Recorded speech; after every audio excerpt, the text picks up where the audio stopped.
frontal targeted compression to turn off sciatic nerve.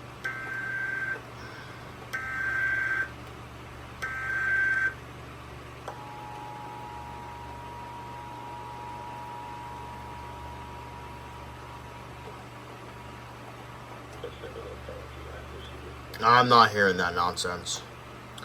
Alright, so, well, I'm going to say it again.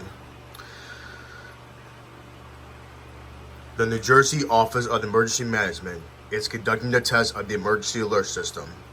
If this had been an actual emergency, the intention signal you just heard would have been followed by an official information or instructions. This concludes this test of the emergency alert system.